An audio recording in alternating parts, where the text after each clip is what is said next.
This boy came in. He couldn't have been more than probably 12, 13 years old. He said, Miss, he said, I need your help. How do you communicate with pets? The way we communicate with animals is there are 4 levels: mental, physical, emotional, and spiritual. When your father, crossed over, you were able to speak to him or communicate with the spirit using the Ouija board. I actually had a few moments while I worked with talking boards where I'll actually take my hands off the talking boards and the planchette will move by itself. How do you feel that in the overall occult practices, why animal has been always the important part of it? I have a beautiful deer's leg that one of my dogs brought to us. We thought it was a bone, but it was a perfectly preserved. I can actually go get it if you'd like to see it. Let's do it.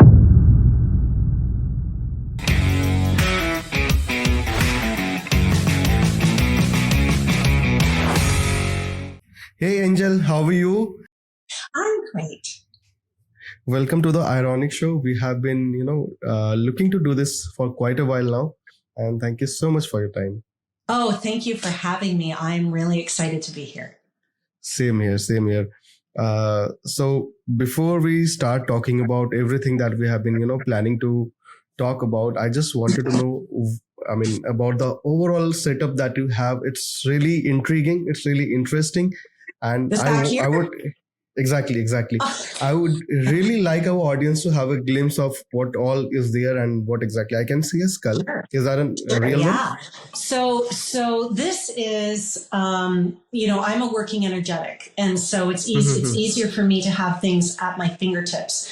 And this is just a small portion of it. I have a whole book room full of books. I'm sure. I teach folklore, magical histories. I work all over the world with different cultures, and I love magic. I love the work I do. I love ceremony. I love to learn how different cultures connect through this particular work. So everything that you see on these shelves are connected in some way to the work that I do. So I love the hoodoo culture and the Haitian culture, the New Orleans culture.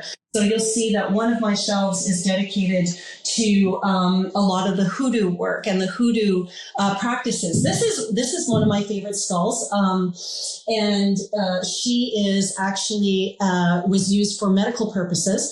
She was gifted to me because people know that when they give me things, they're going to be put through ceremony, they're going to be respected, and they're going to be cared for. So this isn't an object that I have that's like, oh my God, that's a skull. It's so cool. Yeah. This is something that I work with and that I revere. And how do we work with skulls? I just actually learned this myself. If a skull has a jaw piece, which she does, you place it in front of you, and that's how some mediums and some people are able to connect to the dead. They say that the skull will actually speak with you. Without the skull, it actually amplifies the energy in the room and the work. So that is a little bit about her. This back here is a talking board. It's another talking tool, board. or a talking board or a Ouija board. And so the Ouija board, they were originally called talking boards. Funny enough, it was a gaming company that took that and made it into Ouija. And it's apparently a very famous story. Again, I just learned this. A friend of mine did a Ouija class, and I went to it for fun, not really realizing I was going to be a guest speaker. He's so cool. And he told us this story of how, I believe it's Parker Brothers, created this. They saw the talking board, they took it, and what they did was they asked the board itself, what should we call you? And it spelled out Ouija. And they said, and I think it was, what does it mean? And the Ouija spelled out good luck. So you can find these pretty much everywhere. Now, a lot of people don't like these boards because they feel that it's a gate and it brings out evil stuff. But for me, it's about safety, right? It's about, do you know how to use it? If you use it well, like anything else, I think it can be used for great gains. My father just passed away, and I was able to actually use a talking board to connect to him, and the conversation we had was very healing. So these things can be extremely healing. The books that you see up here in these 2 shelves, this one is more dedicated to seers. Oh, sorry, I'll just kind of go like this a little bit. There we go. Is dedicated to seers, to psychic work, to the Egyptian path. The other side of it is more about the pagan path. So each section on my shelf is dedicated to something. And if you see here, you'll even see Kali. Yes, so Kaliman there. On the other side, we have different cultures as well. So this is connected to the Norse path. So this is Odin, Freya, all of the different paths there. Now, she's South American. She's a gift that I got from somebody from Peru when I was working with her. But I had nowhere else for her, but I figured she'd be okay with the Norse. So this is the Norse path that we work with. So the runes and the tree of life, which they call Yggdrasil. This is the thing I really love. You have different cultures, and the different cultures have different names for things, but they're all connected. So Yggdrasil is the tree of life, which we call here in North America. You know, there are different things. We can talk about that. Down here, I have my herbs and my other things. Because I work with animals, I have wolf fur back here. I also have I have a spider shed around here somewhere, but I also have things that are ceremonial. So if you look back here, right here, I have tobacco. And tobacco is very important in North America and Canada. We use this in ceremony. The indigenous people use this in ceremony. And the tobacco is put down for many different reasons. And part of it is in gratitude. So when I see an animal who's crossed over, what I will do is I will take a little piece of tobacco. I have tobacco. Place it on the animal, give thanks for that animal spirit and it being here. So tobacco is a very important practice. So these are a lot of herbs that I use for ceremonies.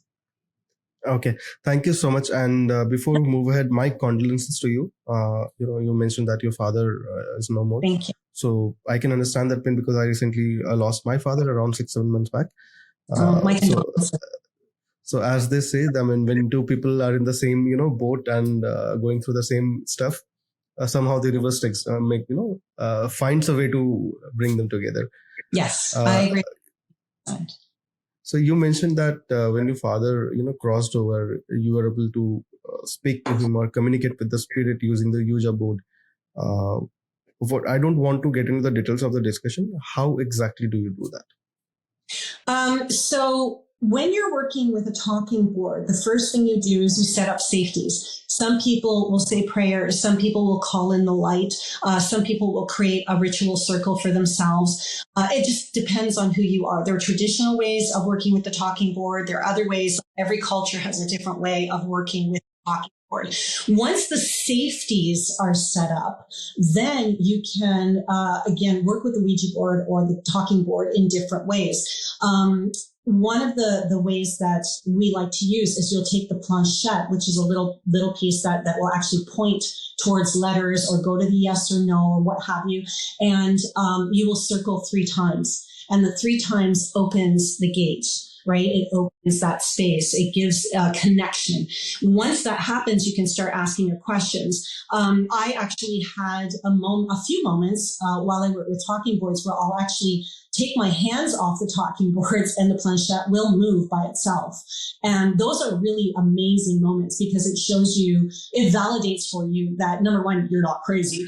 And number 2, that you aren't really connected. Now, a lot of people will also say to you, don't use the board alone. If you're not confident with it, I agree with that, and use it with other people. It also enhances the energy when you work with other people. But I particularly enjoy working with one-on-one with spirit. So I do that, but I'm also, somebody who's been doing this for years and years and years and years. I don't have issues with that. Again, as long as for me, we do it safely, I'm okay with that. And I know a lot of people don't agree with that, and that's completely to be respected. Okay. You mentioned about safety a couple of times. And then once you're done, then you have to close it. And that's probably the most important part. You have to thank the spirits. You have to make sure that the space is clear. You've got to bring down that circle and then you can continue. So that's actually the most important part that you can't forget. It's like hanging up a phone. Right. So let me just break down this into 3 parts probably. First is the safety net that you create through the rituals and the other practices. Then is the actual ceremony where you're talking to the spirit, communicating with the spirit through this talking board. Third is the closing and sending of the spirit, thanking it, right? So that's the 3-step broadly. Could you tell me which is the hardest one, if I have to ask you? I think everybody's different, but I have to say something. You said, then you do the ceremony, and that's actually what it is. For me, this work is ceremony. Whether I am reading another person one-on-one, or I'm working with a talking board or a skull or whatever, for me, all of this is ceremony. This is all something that is to be reverent. It's to be respected. We're coming in a place of connection, and we're bringing up the veil. And every time we do that, we're doing a healing. And for me, ceremony is healing. So that's what I am first and foremost. Healers heal and they utilize or activate their psychic abilities while they're healing. For me, while I'm doing the reading and my psychic abilities are activated, that's when my healer comes out. So it's the opposite. Okay. So sorry, you were saying what's the hardest part? I think it's different for everybody. I really do. I don't find any of it challenging, to be perfectly honest with you. Sometimes maybe connecting with spirits and having them work with the planchette. I've had spirits who are having a hard time working with me, so I'll call in other spirits to help ramp up the energy or whatever. But for the most part, I come from a place of light and love. So the spirits that come in are from a place of light and love. And I don't really have any problems, but you get better at it, right? As you practice, you get better and stronger. Yeah. So my question again here is that when you performing the ceremony, calling out the spirit, is there a chance that the spirit, or let's say you're trying to call in a positive, spirit or a positive energy? Is there a chance that spirits can also manifest? A negative spirit can manifest itself as a positive one? You know what? I think that is just an amazing question that we don't talk about enough. If you come from a place and intent of light, dark can't touch light. So if you're coming from a place where love and healing are there, no, I don't. I've never experienced that. So even if I'm working with lower energies and entities, I know I'm protected, right? So if somebody has an attachment or somebody has a lower energy in a haunting, in a location, my team is always protected, right? I've created mojo bags for them. I teach them how to protect each other. We always have each other's back. But the biggest thing is that we know that we're filled with light. Our intent and the place we come from is the thing that protects us. However, when we're doing ceremony, we set it up as such. Right? So the second we start, it's all about calling in those of the light. And that's what I call it. I call it the calling in. So even when I'm on stage, because I do stage work with large audiences, before anybody even enters that theater, I always kick everybody out and I set the space. I set the space so that nothing untoward or unfavorable can come into the space. I set it so that everyone there is protected. I set it so only those of the light can come in. Okay. So when, let's say people have been trying to use the talking board or Ouija board, I mean, I have seen a lot of people who have, for the sake of it or for the fun of it, they will try and use a Ouija board. I mean, mostly happens in a lot of colleges, and you will see where people are staying in hostels and all that. They will try and do this stuff out of fun. Yeah. Is it at all safe to do this without having professional experience or the right kind of safety net around you? As long as you have that safety, as long as you research it and do it, I don't really have a problem with it, but I have seen it gone very wrong. I used to work in this little store, and this boy came in. He couldn't have been more than probably 12, 13 years old. And as soon as he came in, you knew something was wrong. And he came and he said, Miss, he said, I need your help. And the shop owner, who's one of my mentors, she goes, what is it that you like? And he goes, I was playing a game. And right away, we knew what was going on, and his head was tilted. He was was ashen. And she looked at him, she said, honey, she goes, I don't think I can help you today. And I'm standing there watching this. And she said, I think you're going to have to go now. And this was not like her, because she's the kind of woman, she's a powerful, powerful woman.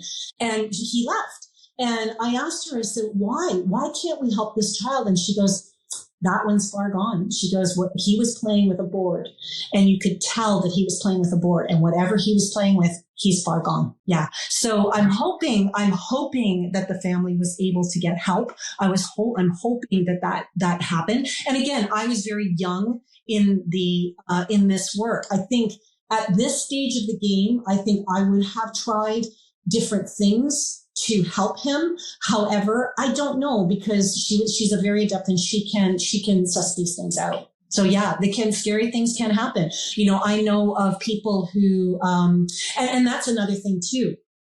How do you know when things are going wrong? Whether it's a talking board or anything else that you're using. Let's say you brought an object home from an antique store, right? And it's got an attachment, or it's got something like that. How do you know? Because things in the home will change. People will start getting sick, angry, agitated. Things might start to be active in the house. But a lot of times things are not active necessarily in the house, but you'll see it in the people. People will start to, have arguments with each other that was once a peaceful home. So there are signs, and there are many other signs too. There are signs that whatever you've done has kind of gone awry. Other than this case that you mentioned, that when the boy walked into the store, have you seen any other talking board experiments, or where people are trying to use it for fun, gone wrong? I haven't seen anything myself, but I mean, I've heard stories, right? Like everybody else. I was with that same group. We did experience one where we went in thinking it was one thing, but it ended up being a talking board. We had to gather all the spirits, and we had to place everything back into the board and then close it up. And that was, it was easy. Basically what we did was we sat back with the board and we called everything back in. Was that easy? It was a bit of a challenge, but outside of that, it was fine, and we were able to do it. But again, these were people. The girl was she was a young woman, and she had her friend, and they were playing with it, and they didn't know what they were playing with. And the reality is that they had released something, but they hadn't put it back. So it wasn't a malevolent spirit. So that's the other thing too. It wasn't a malevolent spirit. It was just a spirit that was a bit confused as to what was going on. Right. So again, it's not all about like these mythologies we have about, oh, it's demonic and it's only demons that come out.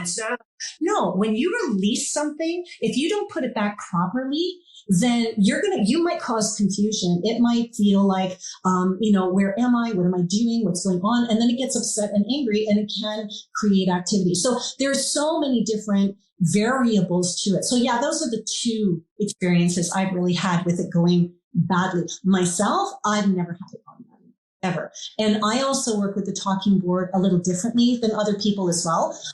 We use a planchette, which is it's like a little triangle. And with me, though, I also use a pendulum. So I work with the talking board very differently. I can use a pendulum, and I feel where the pendulum is going, and that's how I work as well. I had the chance of, talking to a few paranormal investigators, psychics here in India. So one of them is a very good friend of mine, Savio. So yes. We, spoke about him. Then there is a podcast that we did with there is a lady called Meghna Alexandria, right? She works with a firm where they are again into paranormal investigations and all those. So having spoken to these people, I can understand a lot of things, right? Better than maybe most of other people, right? Where I'm going with this, when you share with people what exactly you do, right? Or maybe say someone comes to your place and they see all these skulls and the different kind of books and all this animal furs, wolf fur kept. Have there been instances, and I'm guessing there would have been a lot of instances where people get a bit skeptical, and probably they will try and avoid, call you names. Have you gone through those situations yourself? You know what? No, I've never. I've always been very fortunate. I have always been accepted. I have never had anyone say anything. And I've been on the air with, one of our largest radios in Canada. I think part of that is because I started off as a skeptic. I started off as a non-believer. And I think because of that, I'm sensitive to the other side of the conversation. So when I have people who are skeptics or non-believers, they see that I respect their position, right? And I love those conversations with them because I end up learning something. And I have never, in the 26 years that I've been doing this, walked away from a conversation with someone like that where we haven't found a beautiful middle ground, right? So I'm not one of those people where I feel I'm trying to convert anybody, and I'm not really interested in being converted because I was already there. So yeah, no, I've never had that. Never. And it's funny because, again, if you see my book room, I love horror films. I love them ever since I was a little girl. So I have a horror corner. And my partner said to me once, he said, well, he goes, if we have people over, maybe we should cover them, or maybe isn't this going to be a little scary? I'm like, these are our friends. Are you really? Seriously? So I've never had anybody come to my home, look at my stuff and go, oh, I've always had people, oh my God, this is so cool. So I've been very fortunate. Okay. So since you mentioned that you love horror movies, 3 horror movie recommendations quickly. Oh, Freddy, Nightmare on Elm Street. I love Nightmare on Elm Street. One of my faves. I also love, there is a really good movie. It's a little, it's a hit or miss, but the Pope's Exorcist is a really good one with, what's his name? The guy from Gladiator. What was his name? Russell Crowe. Really, really great film. But, and I have a great story that goes with this. My fiance, Art the Clown from The Terrifier. He is and I will tell you the story. I love Art the Clown. And so I always say he's my boyfriend. I love him. I have his pajama pants with his little, that. But I was at a convention. I always promise myself, we have what's called a Comic-Con here. I don't go to things like that. But I always said if all of my favorite movie characters and TV characters were in one spot, I would go. Well, it happened. So my friend dragged me along and we went. And as I was walking through the convention, Art the Clown came up behind me. And I turned around and I was ecstatic. I'm like, can I have a picture? I want a picture with you.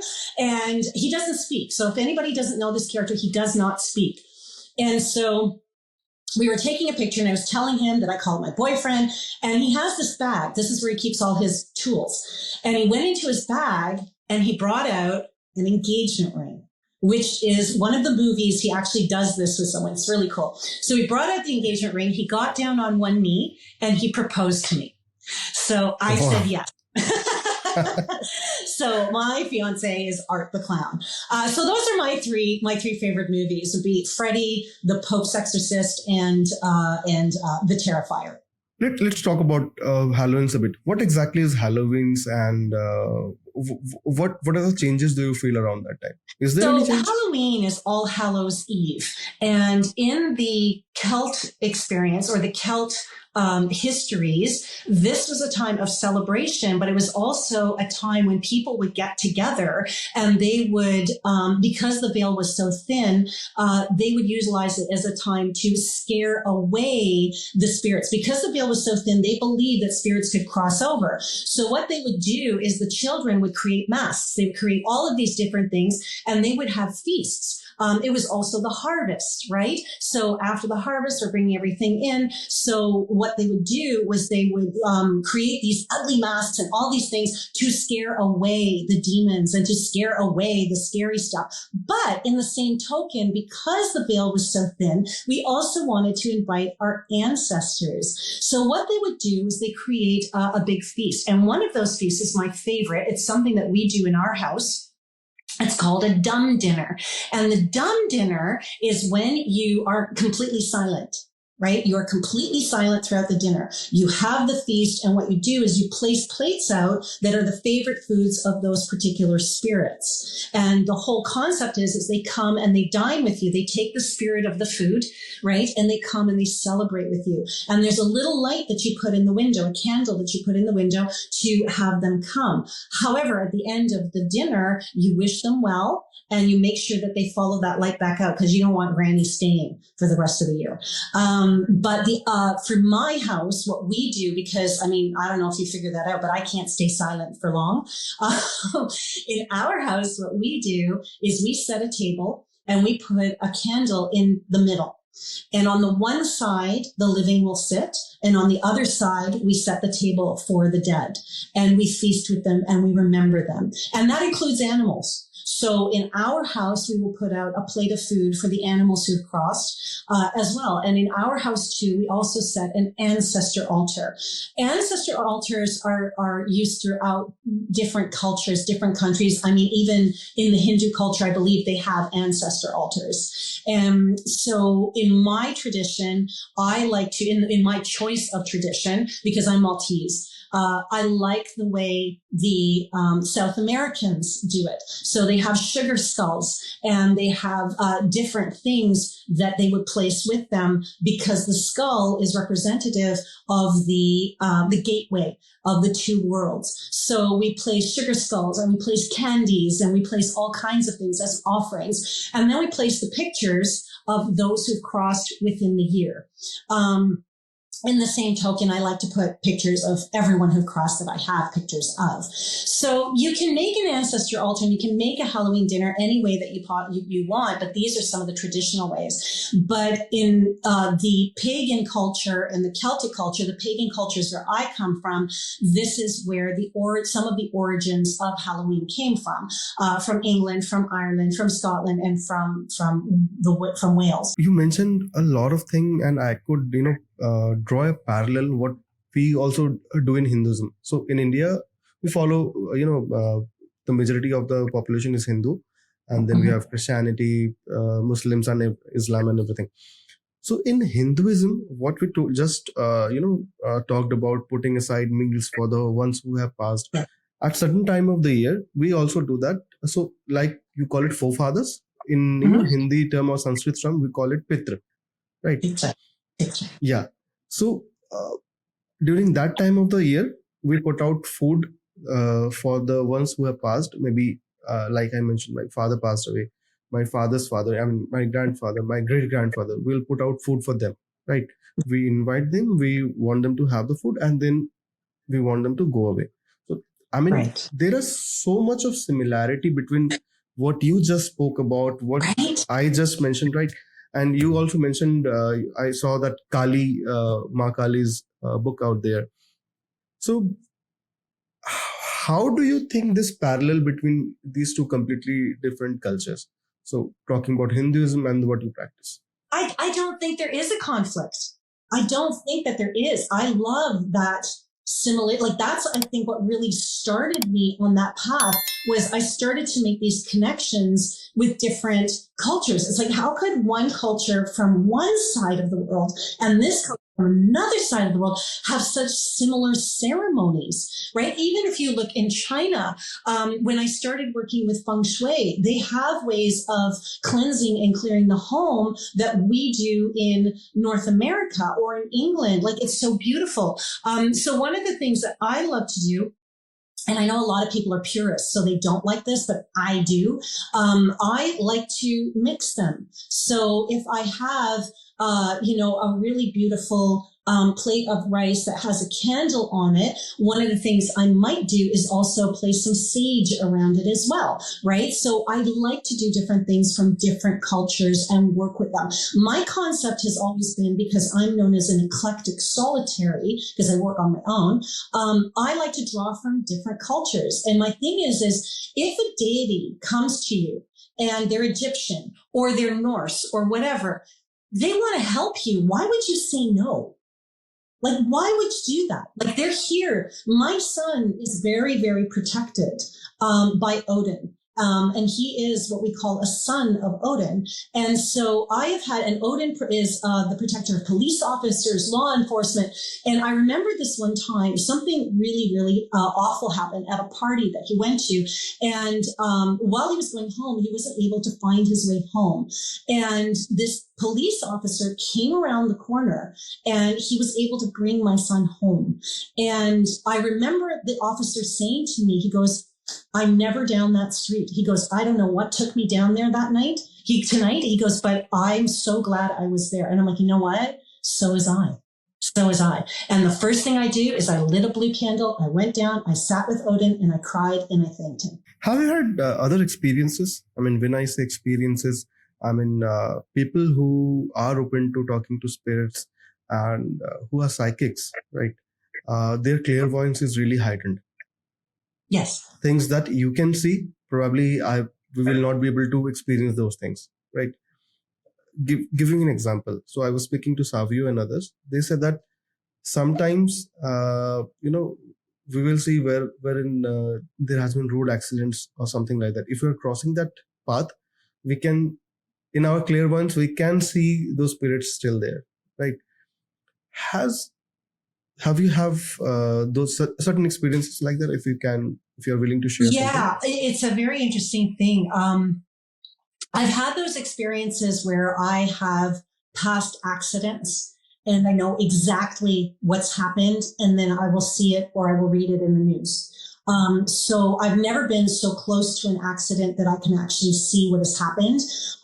But I will get the download as I'm going through. And I always say, a prayer or I do a release as I'm passing. So, have I experienced like actually seeing someone on site? I've never been on site to see. Right. But passing by, an accident, but I'm in the distance. Yeah, I know exactly what's happened. I can feel it. I can sense it. I can see it. Absolutely. Yeah. I've had those experiences.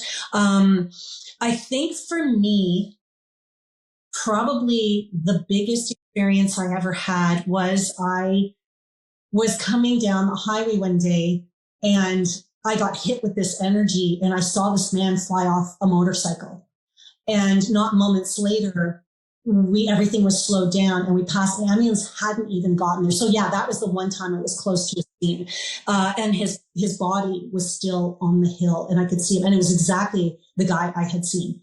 Right. And it was that was like a holy, oh my God moment. Right. And that was very early in my career. So that's probably the most prolific experience I ever had. But I know when death is coming. I've seen death, even with my dad. My son was really awesome. My mom had told him, and he sat me down at lunch and he took my hands and he said, listen, he goes, Nanu passed away, my dad, his grandfather. And I said, I know. And he goes, you're taking this very well. And I had already told my friends 6 months before, because he passed of cancer, I know when my dad's going to pass and it's going to be before my birthday. And they're like, are you sure? I said, yeah. So I had already started the grieving process. And unfortunately, through various circumstances, I wasn't able to see him through his process.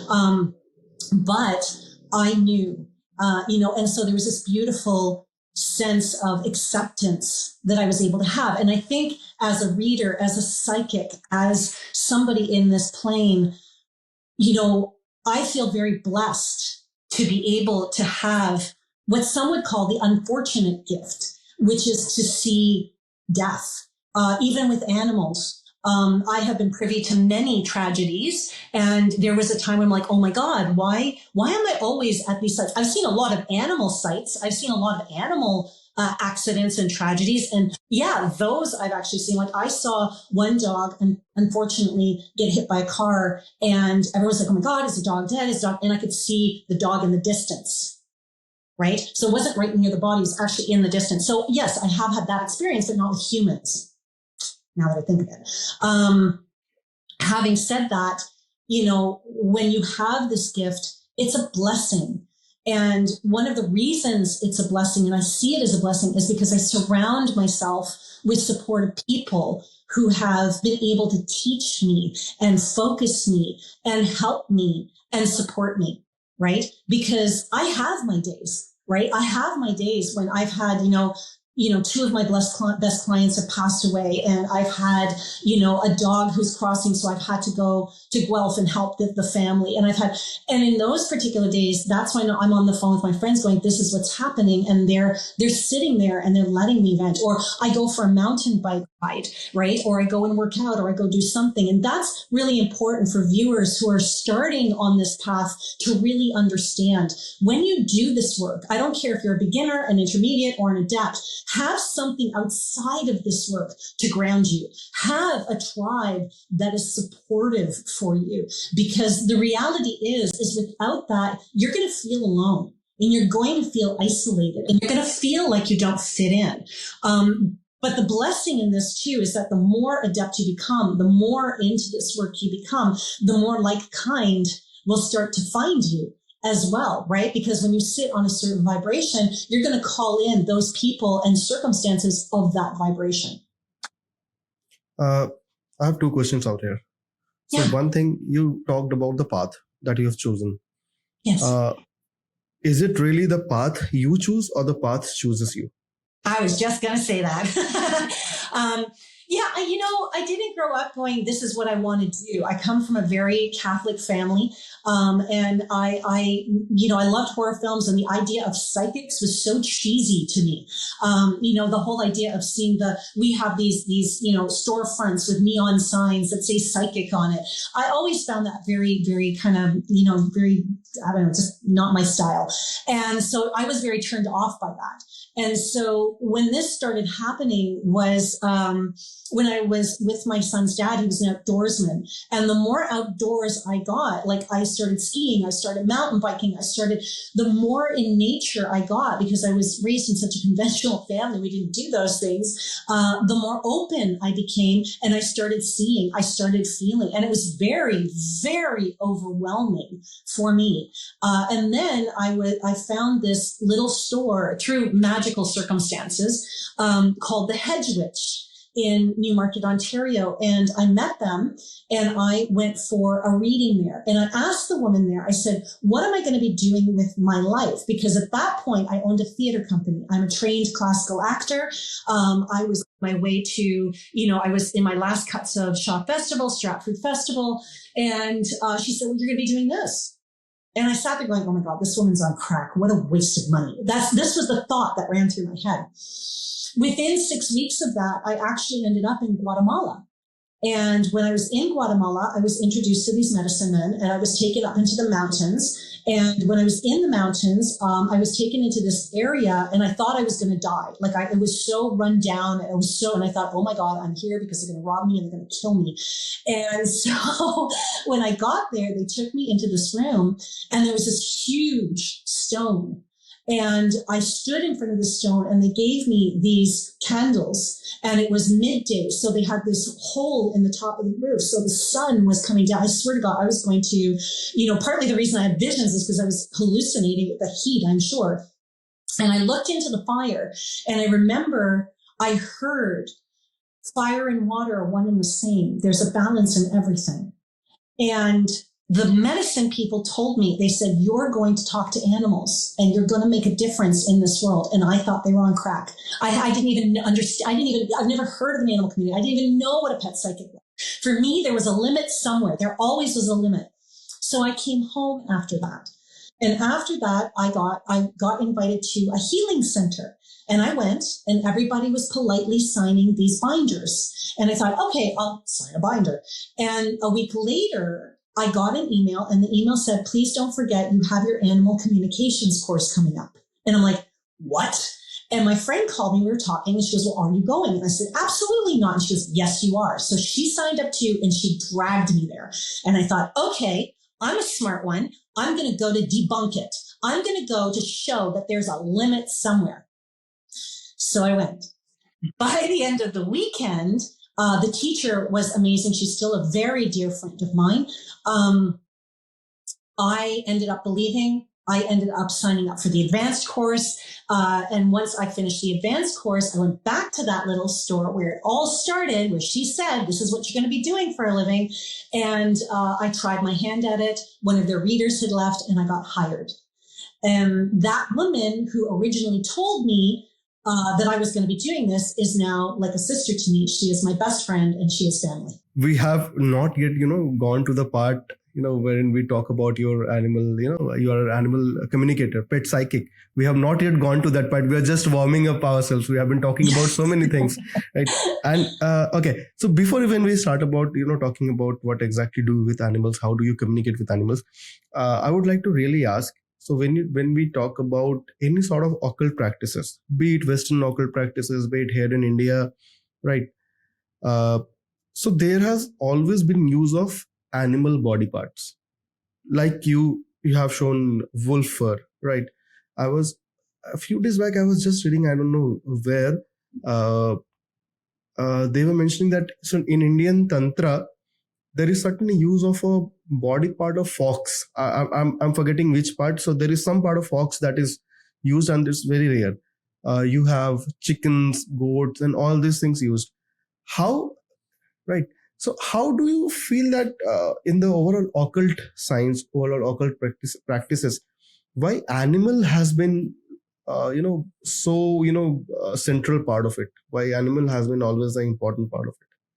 So I'm one of the few animal communicators who actually works with animal spirits. So I can actually see people and see their animal totems, the different animals that are within them. I believe that the bone holds the spirit of the animal. What I will do when I do receive a gift like that is I will always release the spirit of the animal, but knowing that I can call that spirit back or call the spirit of the clan of the animal back. So perfect example. I have a beautiful deer's leg that one of my dogs brought to us. We thought it was a bone, but it was a perfectly preserved deer's leg from the bone to the hoof. And so I saw that as a gift. And I can actually go get it if you'd like to see it. It is, yes. Is that okay? Let's do it. So when he brought it, we thought it was a bone. And as he got closer, we realized it was actually a perfectly preserved deer's leg. And the deer is symbolic of gentleness, being gentle with yourself.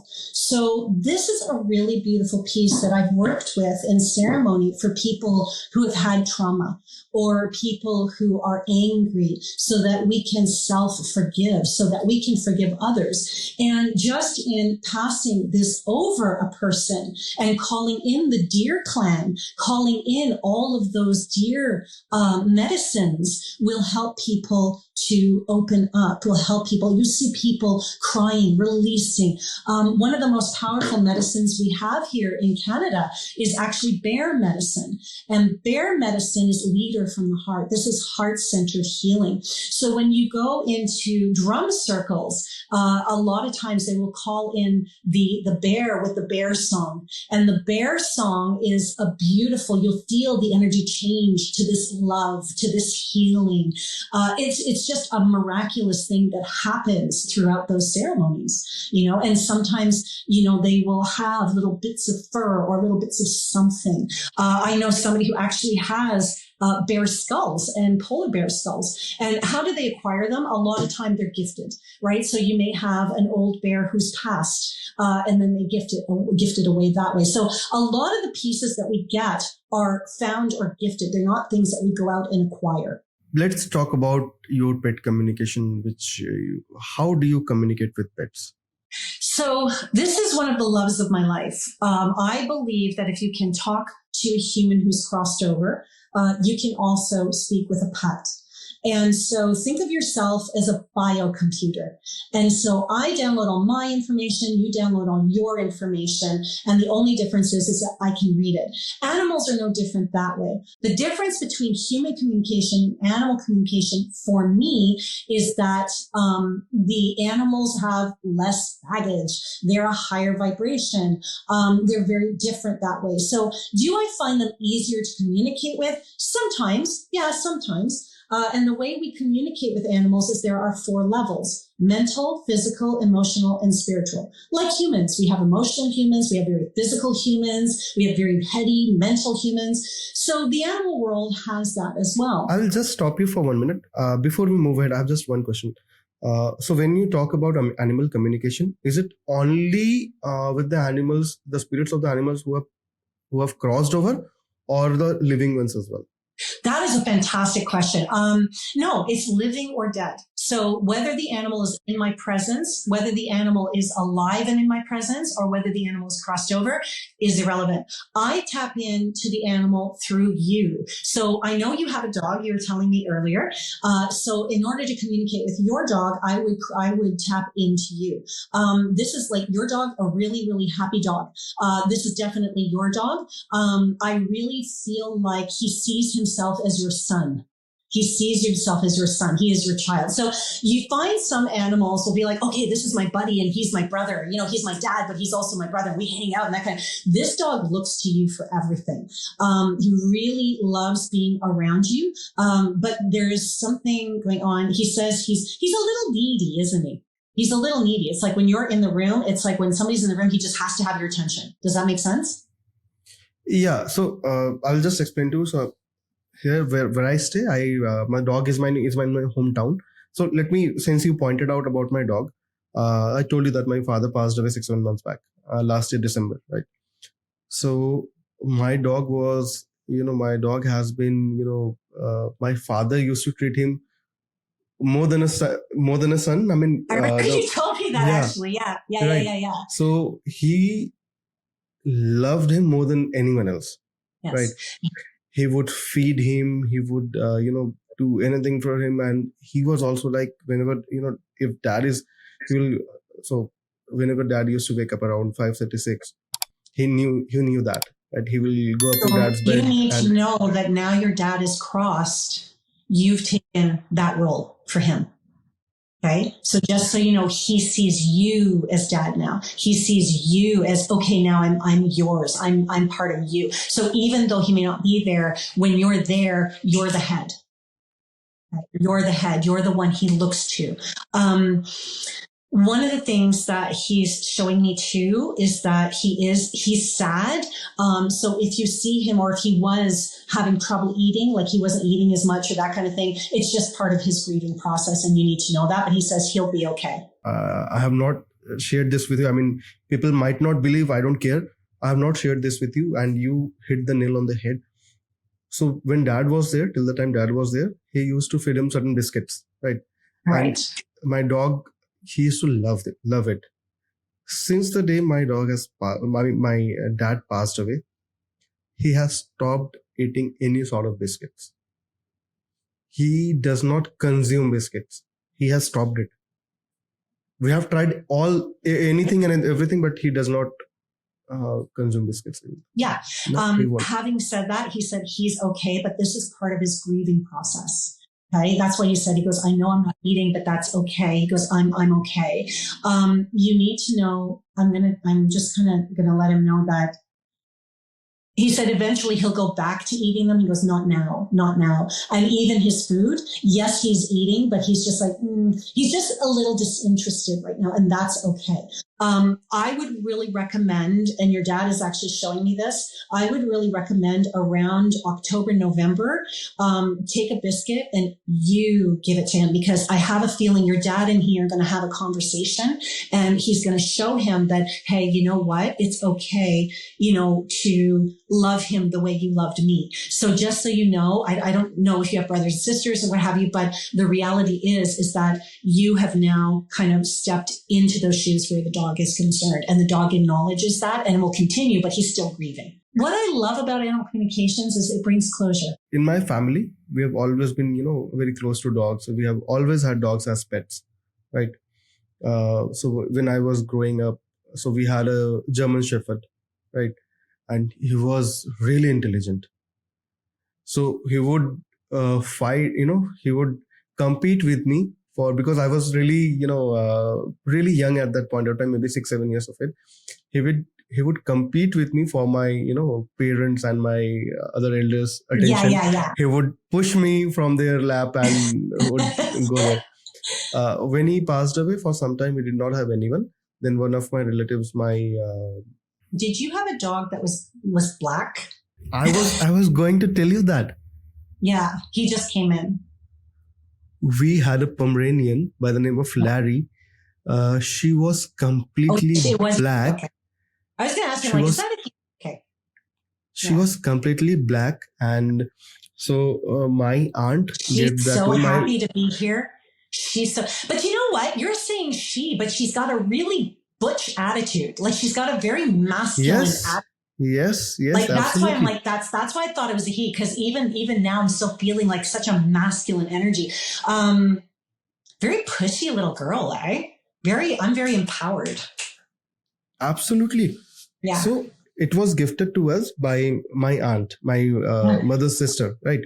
So she had a whole lot of litter, which was there. So they gifted us one of that. Nice. And it turned out to be the most beautiful of the pack. Nice. Complete black, which is very, unique, complete black Pomeranian.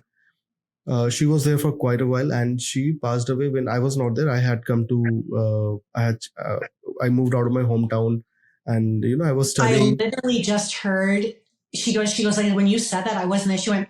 She goes, but you were there all my life, so it's okay. And when she passed away, I was not there, and even my parents chose, because my college exams were coming up. So my parents chose not to tell me for a few days. And once the exams were over, I came to know about it. Yeah. That she is no more there. Yeah. And she's totally okay with that, because like she said, you were there my whole life. So that's okay. Did she want you there? Yes. But she understands what was going on, right? She did look for you. But when she passed, then she understood. She goes, it's okay. It's fine. Right? It's all right. She understands everything that happened. Her passing was really good. It was quick. So there was nothing there that's concerning. And we have to remember too, and this is for all the viewers out there who have gone through something similar that you have. A lot of times we're not in the presence of the animal when they pass, because guides, guardians, angels will also orchestrate it that way, because it's not for you to see. Right. I have one owner, she had a cat, and she wasn't there when the cat passed away. And those two are like Mick and Mac. And so she was devastated, which is why she contacted me. But the cat said, I didn't want you to see me. They asked me when they came, something came to get the cat. And they asked me, do you want to wait for your mom? And she said, no, she doesn't want to have her see her like this. She wanted her owner to remember her alive. Right. So a lot of times that will happen. And then she realized, that would have devastated me more than anything. So the fact that she was able to pass quietly on her own was something that she chose. Right. So we're not there sometimes, because spirit knows better. Right. Spirit does know better. And it's always protecting us. We always have to remember, when it comes to spirit, that everything happens in divine timing, but it's also surrendering to that, right? Surrendering to the idea that everything happens in its own way, the way it needs to, right? And sometimes it looks terrible. I didn't want that to happen, or somebody passes away young, or even an animal who passes away young. And we have that question, why does that happen? Well, because I feel, and again, I always say I and me, because these are my experiences. Others may feel differently, and that's okay. We make a contract before we come into this world. And we make that contract that states, okay, I'm going to experience this, and this is how things can happen. And I believe in predetermination and freedom of will working together. I make contract that I'm going to be a singer. Right? That's what I'm going to do. But what kind of singer is up to me? Am I going to be an opera singer, a rock star, a jazz singer? So even in death, we make this contract. This is, maybe how we pass, but how we choose to do that is up to us. Are we going to do it willingly and peacefully? Are we going to resist? Right? That's our choice, how we respond to these things, right? And people who have had those experiences where they've come back to talk about it will say that too. I've had something similar happen to me a few years ago. When my father passed away, right? And since my father used to love him, so my father's body was out there, and I just brought Jack out there, and I was sitting at my father's feet, right? And I tried to also, try and make him sit out there for some time, because for the sake of it, because he used to love him so much, I wanted him to, before he goes away, he is just there for some time. You won't believe, he would not even look at my father's face. Not even, he was not willing to look at his body. So I dragged him out, and he was just like this, that I'm not going to look at that way. And then my mom said, okay, let him go. And I left him. So after the funeral, so I was sleeping right on the floor, and with my cousin brother. So my dog was sleeping just near my head. I was not able to sleep clearly. So many things going on in your head. There were so many rituals to be done and all those things. I wake up at around 2:30 a.m.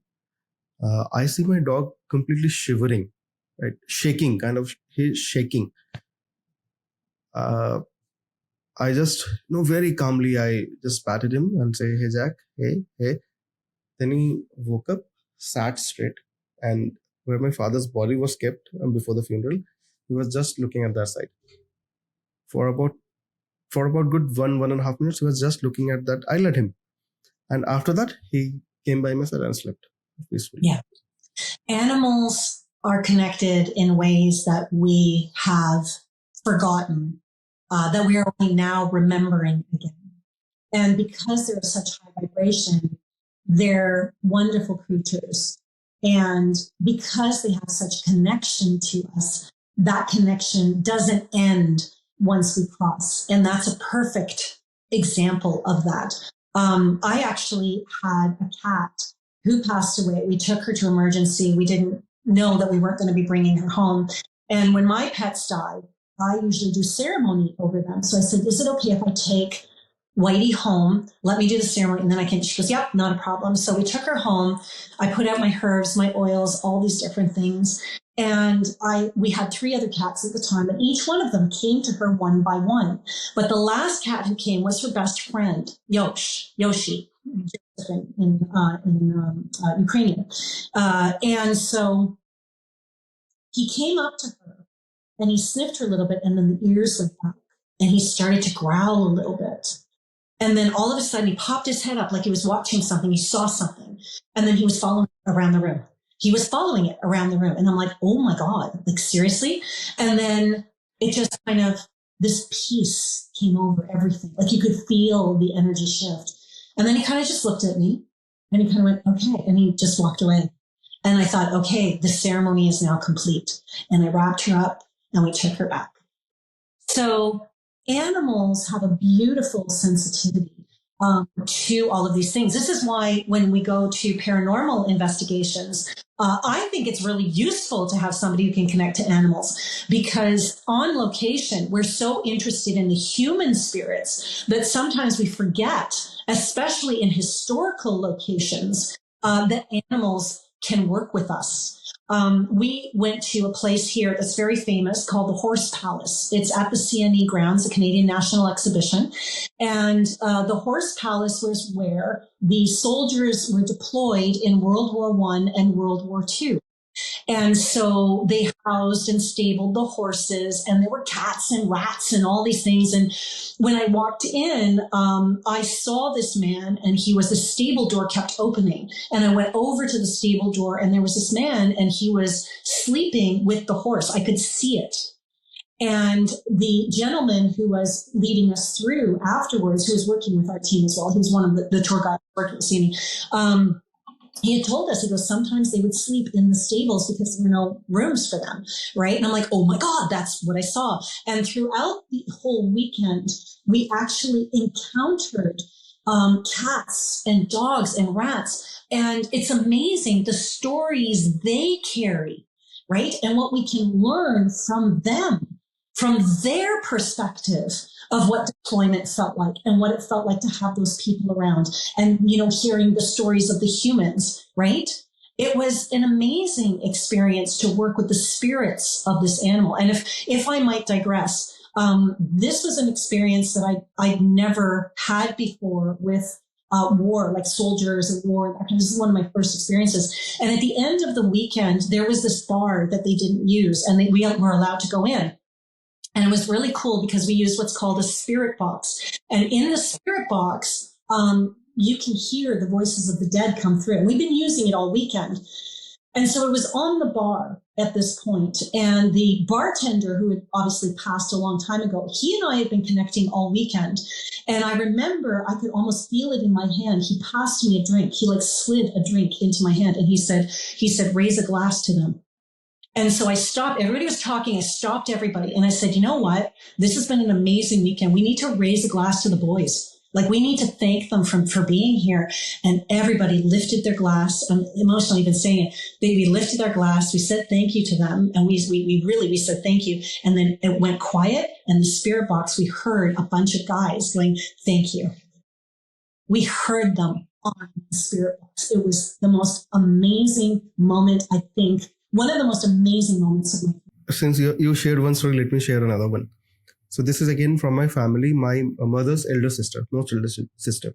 She just passed. She was really aged now. She just passed away just few days before my father. She also passed away. Oh, I'm so sorry. Right. So this happened, I think, when I was really young, again, maybe 5, 6, 7 years old. So my aunt was really not well, right? She used to stay in some other city. She was not at all well and very serious. And they had I think at that point of time 3-4 dogs in their house. And it was around the time just after, I think, and it was quite, maybe more than a week had gone by that she was not at all keeping well, pretty serious. And doctor said that, we might have to look at options, or you might have to be ready, something like that. I don't remember it very clearly, but yes. And it was just around after the time of Diwali, right? So you know about the Diwali festival here in India, wherein people would burst crackers and all that, right? So what happened? So they had a huge compound, huge campus, a house on the one side garden and everything. So the dogs were left to wander around the garden and everything. So I think a day after Diwali, or maybe a couple of days after Diwali, dogs were left. They were just roaming around the garden. And someone had, threw up a used cracker over to this side of the boundary. Someone from the outside. So the dog thought that it's something to eat, and he ate that up. And that day, or maybe the next day, he died. And miraculously, my aunt was completely healed after 2-3 days. Wow. Okay, so there are a few theories that would go around that, right? So they say that an animal, if they're close to the owner, right, or close to the family or whatever, will at times sacrifice themselves for the person who is ill. It's an amazing thing, our connection to animals. A friend of mine, her father passed away of throat cancer, and her dog, her little Jack Russell Jack, went to her, right? His dog went to her. 2 years later, the dog died of throat cancer. Animals have a tendency to take on our stuff, sacrifice themselves for us. Right? Some animals will take on our stuff and they'll let it move forward. This particular animal was so distraught, so needing its owner, that it kept a token of its owner. And that was the illness that it passed from, and passed from the same thing. In your particular case, I truly believe that there was hey, listen, you know what? This can be done so that this can be done. And that is an amazing story that I've never heard, that I think is wonderful to have shared. Thank you. For me, I love stories like that because it validates, for me, theories, right? We have theories about this. Nothing is concrete, right? Exactly. Like, I've had people ask me that before, like, where are you getting this from? Where is your evidence? The evidence is the experiences that I have. Like, even Even my partner will say, yes, you've experienced it. But because he's skeptical, which is great, he's open. And he actually works a bit in my world. And so what's really interesting is that if he experiences it, it's one thing. But if he doesn't, there's always going to be that question mark. And that's okay. My son came to me once and someone was very cruel to him and said, there's no such thing as this, no such thing as Santa, no such thing as ghosts, no such thing. And he cried because he's like me. He's experienced. He's 10 times anything I could be. And he came to me, he goes, Mommy, he goes, do they really exist? And I remember looking at him. He was so small. And I said, have you seen spirits before? Yes. Have you talked to spirits before? Yes, Mommy. I said, so does it matter what other people believe? And he goes, no, Mommy. And I said, then that's what you have to hold on to, your experience. It's okay that other people don't believe you. You have to respect what they believe as long as they're not mean about it, right? If they're mean about it, walk away. Walk away. Can we go back to again the animal reading part of it? You had mentioned Sorry, you're just so interesting. Like the stories are so interesting. Sorry, go ahead. So you had mentioned 4 things about it, 4 parts to it: mental, yes, physical, emotional, spiritual. Spiritual. Okay. Could you just explain level, what? Yeah, for sure. So the mental level is the level of visions, right? So pictures. So what happens with the mental level is that animals will give us pictures of what they need or what they want. And so we're picking up on that stuff all the time, but we're dismissing it. So what I say to owners who have animals who are on that visual level is create little TikToks in your head, little reels in your head, about 2 to 3 seconds long, of the things you want them to do, and keep seeing it play in your head, or things that you don't want them to do, right? And put a great big red X in it. And then the animal will eventually, like within a week or 2, they'll start to see, oh, Mom is communicating with me on this level. How do you know you have an animal who works on this level? They're the ones who stare at you. They're the ones who sit and they stare at you because they're trying to communicate. They're trying to send you visualizations of what they want. Or, you're doing something like the dishes or whatever, and all of a sudden, let's say a bone pops into your head, or, going outside comes into your head as a thought. You turn around, your dog is there. More than likely, it comes from that animal, right? The other way of communicating with them is through having imaginary conversations with them in your head, knowing they're not imaginary. Those are the 2 key exercises. With an animal who's emotional, these are the animals who are the healers. These are the ones that when you're sad, they're right there for you. When you're sick, they sit on that place where you are sick, right? If your stomach hurts, they're sitting on your stomach. You got a headache, they sit by your head. These are the emotional ones. These are the therapy dogs, right? The dogs that go into hospitals and they go into homes. These are the ones who are constantly with you. These are the, emotional caregivers. These are the animals who more than most, and I mean, all 4 levels bleed into each other, right? But when you go and get an animal, they're the ones who download everything. And you're like, oh my God, they're so cute. They're actually downloading everything to see if you're the one that's for them. And those are the really emotional ones. Then we have the ones that are physical. Sit, stay. They understand every word so much so that you turn around and you go, oh my God, they could be human.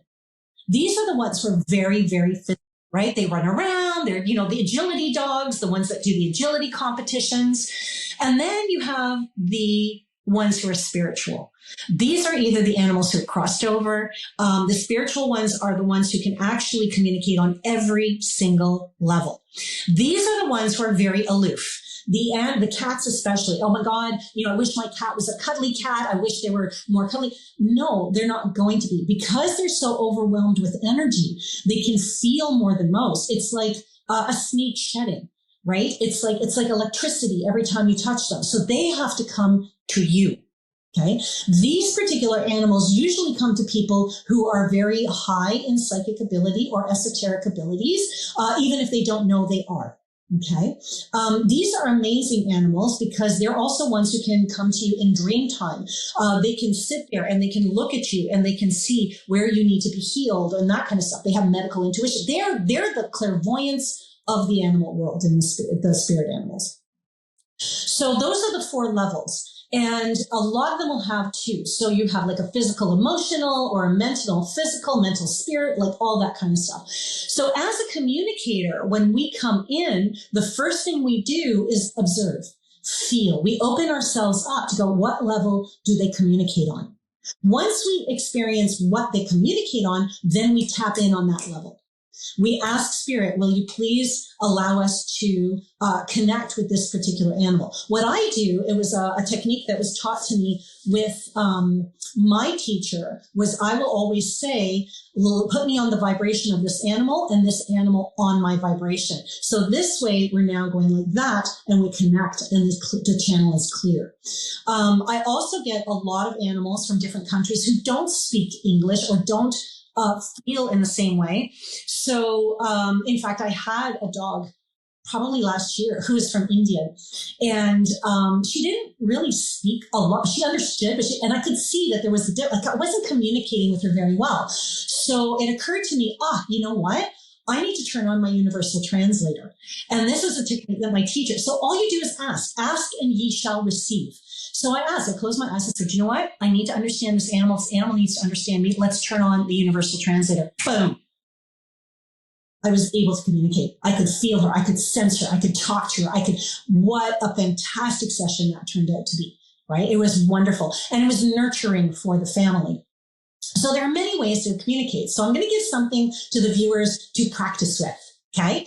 If you're still with us, which I know you are, because it's been a fantastic podcast, because you're awesome. And thank you so much for having me on the show. Take a picture of an animal. Okay. Take a picture of an animal. Make sure you can see the eyes, right? Eyes are the window to the soul. Take a picture of an animal. Maybe it's an animal of a friend, an animal that you know, but you don't quite know. Take a picture of that animal. Put it on the table face down. Take a breath, have a piece of paper and a pen with you. Then what you do is time it 2 minutes. Okay. Turn it over. So now you're looking at it and whatever comes to you, write it down, write it down, write it down. Ask questions. Who, what, when, where, why. Okay. How are you feeling? Right? How is your day? Do you like your family? You know, why are you feeling this way? What's your favorite color? What's your favorite toy? Right? How's your water? How's your food? Ask simple little questions. Write it down. Don't dismiss anything. Listen, dismiss nothing, and act on it. Write it down. Then have a conversation with the family member or the caregiver. I never call them owners because we don't own animals. Animals don't own they own us. So this is something that you can do to practice and hone your own skill, because I truly believe we all have abilities. We can all connect to animals. Once you strengthen that, because it's all about confidence, once you get the validations and you strengthen that, you're going to find that you'll need the pictures less and less, right? Domestic animals are different than wild animals. Domestic animals have more traits of humans because they've evolved that way. Whereas wild animals, that's all about feel. It's all about feel. So you can sit with a bird or a fox, as you were saying, right? Or whatever animal, just sit with them. When you sit with a wild animal, oh my God, the feeling is amazing. So going to a reserve or things like that to practice and hone that is also another way of working. Do animals also possess psychic abilities? Are they able to read? Oh yeah. I had a dog predict the root canal of their owner. He literally said, there's something wrong with the teeth and there's something that's going to go deep and she's like, oh, there's nothing wrong with my teeth. A couple of weeks later, I get an email going, wow, I have to get a root canal, da, da, da, da, da. So yeah, animals can, I've encountered many animals who have helped to see what's coming. So yeah, I do believe that. I really do. And I even have had animals because they download all of our information and who can see our past. I had one dog who passed away and the owner was so distraught.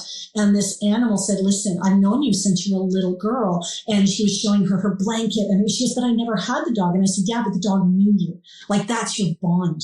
Right? So animals are just amazing creatures. And we're animals. We are too. We're mammals. So we have, we think this is so cool and so amazing, not realizing that we can do this.